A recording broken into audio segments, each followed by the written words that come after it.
Good morning. During this time of separation from one another, during this COVID time, recently my mom has been going through old photo albums and letters and sending me pictures, both of the letters and of our relatives who've gone before us. And it's wonderful to see these faces smiling back or frowning a little if there's sun in their eyes from these photos. And while I still have the gift of my mom, I want so much to know the stories of these individuals, to know what their names were, and to know sort of a little of their history if she knows it. These pictures remind us of people that we know only through the storytelling. And I've told you before that there's been a researcher who is looking at how long we are remembered after we die. And this fellow, through lots of study and survey taking, has found out that most of us are only remembered 2 generations beyond us. And maybe that's even if we have children. If we don't have children, they might forget us sooner, right? But the importance of this, of knowing where we come from, and having an idea of on whose shoulders we stand is so important to me. I love history. I love family history. And when you look at the pictures of these individuals, you know that their lives weren't perfect. No one's life is. They look back from this one-dimensional photograph, and sometimes, if I have the chance, I'll try to peer more closely. When my grandmother died, my mom was collecting her items and divvying them up between the children and grandchildren, and she found photos of my grandmother's grandmother and grandfather and great-grandmother and grandfather. And that was so exciting for me. And I framed those pictures and I have them in my room upstairs that sometimes, as I said just a moment ago, I find myself peering into their faces. What did they think? What did they believe in? What were they passionate about? And what broke their hearts? What made their lives more challenging and more difficult? And is there still a little of them in me? Have I been touched even greater than DNA? Is there something of their spirit that lives on in my life?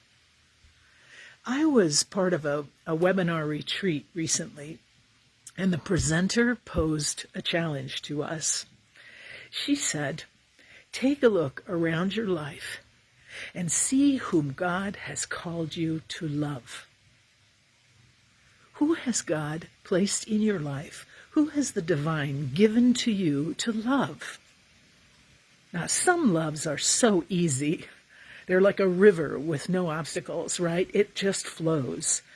And other loves are more challenging, more hiccuping, almost like when you're learning to drive a stick shift car, right? And it's stripping the gears, trying to get it to move smoothly. Some love is like that, where you keep going back and saying, should it be this much work? When my father was dying, very ill, I visited for the last time, and I guess I was in a bit of denial. I didn't want to think it was the last time I would see him alive in this earth. But I followed him into the bedroom when he went to take a nap. And he sat on the edge of the bed and he said, Mo, please don't forget me.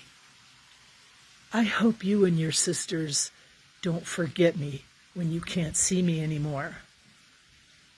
I mean, that just clutched my heart. I couldn't believe it.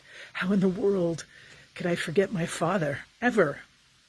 And the missing doesn't get easier, does it? Don't forget me. 2 generations beyond our life, people forget us. We look at the pictures of our great-great-grandparents, if we're lucky enough to see them. And don't forget me is the cry that comes forth from the heart of every human being. Don't just remember me for the things that are memorable. And certainly, please don't remember me only for the mistakes I've made or for the things I could have done better. Remember me for who I was and the fact that I tried my best at every moment, just doing my best. So maybe spend a little time today thinking, who has God placed in your life to love? And those people that are harder to love, be creative. How can I love them even when all their filters and walls are up, when they're prickly, when it's hard to wrap my heart around them? Well, how would God want me to love them? And why has God asked me to love them? There's something that you can give to this individual that no one else can. So today, let's love those who've been given to us.